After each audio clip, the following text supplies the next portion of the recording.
வணக்கம் மக்களே, இவங்க ரெண்டு பேருமே வேண்டாம், வேற பிளேயரை போடுங்க அப்படின்னு சொல்லிருக்காரு தல தோனி. அப்படி யார வேண்டான்னு சொல்லிருக்காரு, எந்த பிளேயரை எடுத்துக்க சொல்லிருக்காரு அப்படின்றத பத்தி தான் டீடைல்டா பார்க்க போறோம். இங்கிலாந்துக்கு எதிராக 5 போட்டிகள் கொண்ட T20 தொடர 4-1 அப்படின்ற கணக்குல இந்திய அணி அபாரமா ஜெயிச்சிருக்காங்க. சூரியகுமார் யாதவ் தலைமையில தொடர் வெற்றியை பதிவு பண்ணிட்டு வராங்க இந்திய T20 அணி. விராட் கோலி, ரோஹித் சர்மா இல்லாத T20 அப்படின்னு நினைச்ச ரசிகர்களையும் திலக் வர்மா, அபிஷேக் சர்மா போன்ற வீரர்கள் திரும்பி பார்க்க வச்சிருக்காங்க. அதுலயும் பயிற்சியாளர் கௌதம் கம்பீர் ரொம்பவே குதூகலமா இருக்காரு. அபிஷேக் சர்மா பேட்டிங்க பார்த்து அவரே மிரண்டு போயிருக்காரு. 140-150 கிலோமீட்டர் வேகத்துல வர பந்த இப்படி அதிரடியா எதிர்கொண்டு செஞ்சுரி போட்ட வீரரை நான் இதுவரைக்கும் பார்த்ததே இல்ல அப்படின்னு பேசிருக்காரு. இதுதான் T20 கிரிக்கெட், இப்படிதான் இனி ஆட போறோம். இதே மாதிரிதான் ஓடிஐ போட்டிகளையும் அதிரடியா எதிர்கொள்ள போறோம் அப்படின்னு சொல்லியிருந்தாரு. இந்த T20 தொடர்ல எல்லா பிளேயர்களுமே அவங்க பங்களிப்பை சிறப்பா கொடுத்திருந்தாங்க. 4வது போட்டியில தூபேக்கு பதிலா பவுலிங்க்கு மட்டுமே ரீப்ளேஸ்மெண்டா வந்து 3 விக்கெட்டை கைப்பற்றி இந்தியா வெற்றி பெற்று கோப்பையை கைப்பற்ற காரணமா இருந்தாரு ஹர்ஷத் ராணா. அக்சர் பட்டேல் மற்றும் வாஷிங்டன் சுந்தர் பேட்டிங்ல பெருசா எதுவும் ரன்கள் சேர்க்கல அப்படின்னாலும் பவுலிங்ல நல்லாவே பெர்ஃபார்ம் பண்ணாங்க.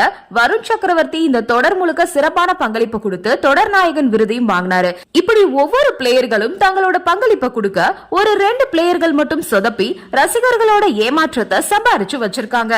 நம்ம சஞ்சு மற்றும் சூரியகுமார் யாதவ் 5 தொடர்லயுமே சரியான பெர்ஃபார்மன்ஸ் 2 பேருமே கொடுக்கல. சஞ்சு சாம்சன் கடந்த வருஷம் பங்களாதேஷ் தொடர்ல செஞ்சுரி போட்டாரு. அதை தொடர்ந்து சவுத் ஆப்பிரிக்கா தொடர்ல 2 செஞ்சுரி போட்டிருந்தாரு.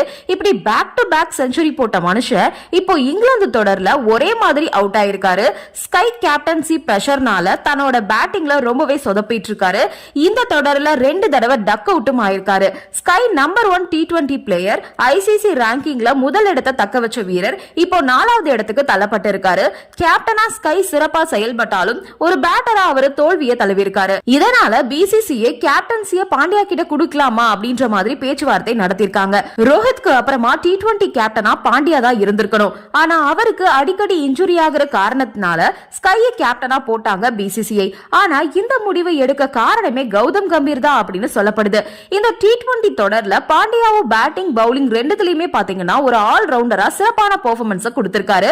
அப்படி இருக்கிற பட்சத்துல பாண்டியாவை ஏன் கேப்டனா போடக்கூடாது அப்படின்ற மாதிரி BCCA யோசனை பண்ணிட்டு இருக்கும் போது பாண்டியாவும் வேண்டாம், ஸ்கையும் வேண்டாம், வேற ஒரு பேட்டரை கேப்டனா போடுங்க அப்படின்ற மாதிரி முன்னாள் கேப்டன் தோனி சொல்லிருக்காரு. குறிப்பிட்டு இந்த பிளேயர் தான் அப்படின்னு சொல்லல, ஆனா பாண்டியா மற்றும் ஸ்கை 2 பேருமே வேண்டாம் அப்படின்னு சொல்லிருக்காரு.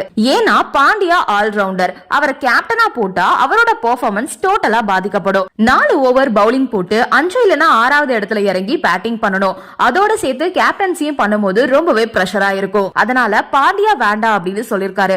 அதே மாதிரி ஸ்கையோட பேட்டிங் இந்திய அணிக்கு இக்கட்டான நிலையில ரொம்பவே அவசியமா தேவைப்படும். அவர் இப்படி தொடர்ந்து சொதப்பிட்டு வருது நல்லதே இல்ல. அதனால ஸ்கை மற்றும் பாண்டியா 2 பேருக்கு பதிலா ஒரு பேட்டரை கேப்டனா போடுங்க அப்படின்ற மாதிரி தல தோனி சொல்லிருக்காரு. தோனி சொல்ற மாதிரி ஸ்கை, பாண்டியா 2 பேருமே இந்திய அணிக்கு ரொம்பவே முக்கியம். 2 பேர்ல யார் ஒழுங்கா பெர்ஃபார்ம் பண்ணல அப்படின்னாலும் இந்தியாவுக்கு சிக்கல் தான். நன்றி, வணக்கம்.